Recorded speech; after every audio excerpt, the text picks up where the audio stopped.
The United States Olympic and Paralympic Committee has filed a lawsuit in the United States District Court for Colorado against Prime Hydration, a sports drink company co-founded by social media influencer Logan Paul. The complaint alleges that Prime Hydration's ad campaign featuring NBA star and Team USA member Kevin Durant infringes numerous Olympic trademarks. I'm Scott Hervey from Weintraub Tobin, and I'm joined today by my colleague and huge Olympic fan, Jessica Marlo. We are going to talk about this case and the unique aspects of Olympic trademarks on this installment of the briefing.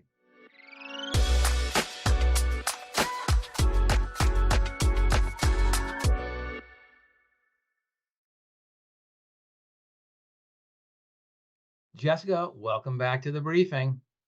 Thank you for having me. Jessica, I know your absolute fascination with Olympics runs deep. So I thought this would be like a fantastic topic to discuss with you. Absolutely. This is the perfect marriage of all of my favorite things. Having been a gymnast, going to the Olympic gymnastics trials every 4 years, and working sort of in the branding and licensing space, this is sort of everything bundled into one. So I'm very It excited to is talk about this. the trifecta, the gold and the gold medal, as they say. We're about halfway into the Paris Olympics, but this lawsuit was filed just before the Paris Olympics started. But let me give you a little background on the Olympic trademarks. So, under the Ted Stevens Olympic and Amateur Sports Act, Congress granted the USOPC exclusive ownership of certain Olympic related words and symbols, including the name United States Olympic Committee, the words Olympic, Olympian, going for the gold, Team USA, and the International Olympic Committee's symbol of the 5 interlocking rings. The act also permits the USOPC to authorize its contributors and suppliers to use these Olympic-related words and symbols. And it also allows the USOPC to initiate lawsuits to address unauthorized uses. The USOPC's rights are strong, and they were acknowledged as such by the Supreme Court in San Francisco Arts and Athletics versus the United States Olympic Committee, which involved a suit to enjoin San Francisco Arts and Athletics use of gay Olympic Games. The court noted that the legislative history demonstrated that Congress intended to provide the USOPC with an absolute monopoly over the use of the word Olympic. It doesn't matter whether any unauthorized use of the word tends to cause confusion or not. All uses by parties other than the USOPC and those they authorized are prohibited, absolutely prohibited. Third-party marks that contain the designated Olympic-related words or symbols or any combination thereof cannot be registered on either the principal or the supplemental register, and nor can that matter be disclaimed.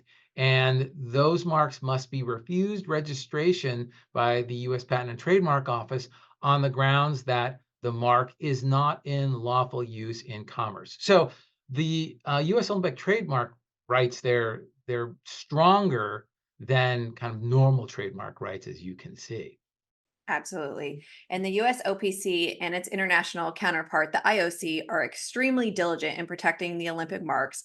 And this is all driven by revenue generated from sponsors. So Olympic sponsorships are the second biggest revenue source for the IOC, right behind its broadcast rights. Sponsors pay hundreds of millions of dollars to be the exclusive sponsors of the Olympic Games, and Olympic organizers are required to make sure no one gets a free ride.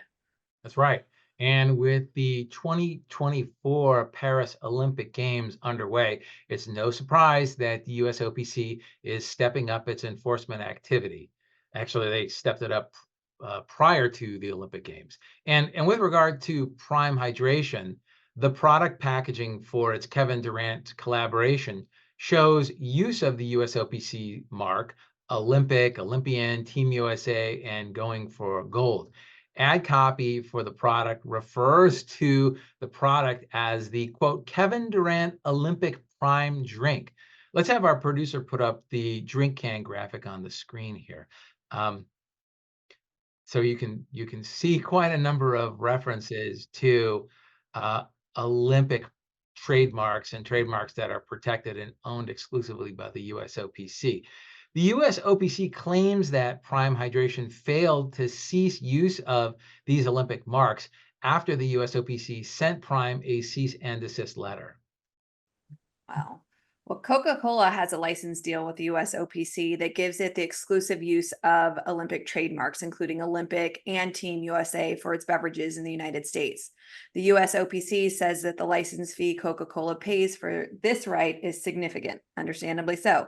And clearly a significant component of the value is exclusivity. In its complaint against Prime Hydration, the USOPC argues that the revenue from being able to grant exclusivity, this revenue, which is vital to the funding and the training and entering of U.S. teams for the Olympic, Paralympic, Youth Olympic, Pan American, and Para-Pan American Games, is threatened when individuals and organizations use the U.S. OPC trademarks without authorization.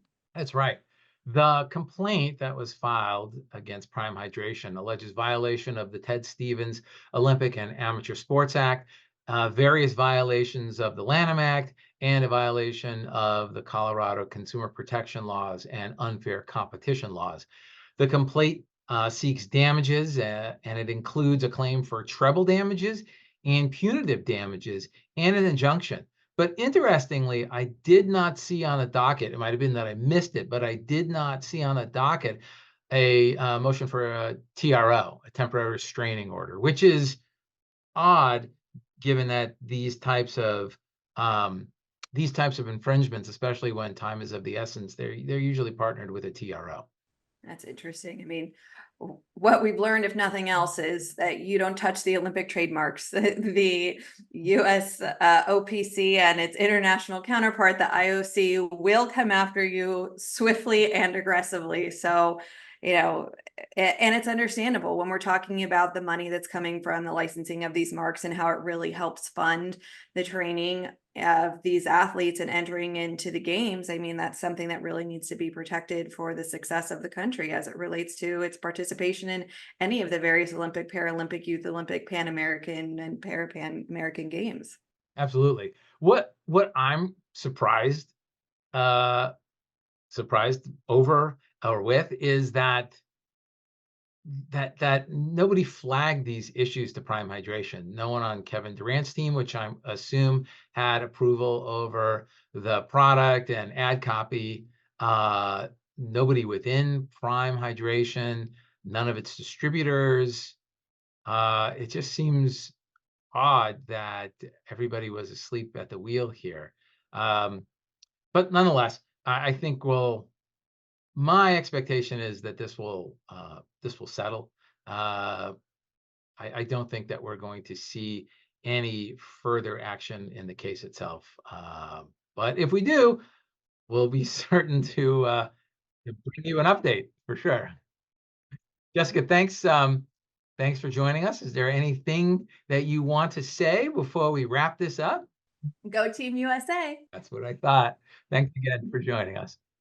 Thank you. Thank you for listening to this episode of The Briefing. We hope you enjoyed the episode. If you did, please remember to subscribe, leave us a review, and share this episode with your friends and colleagues. And if you have any questions about the topics we covered today, please leave us a comment.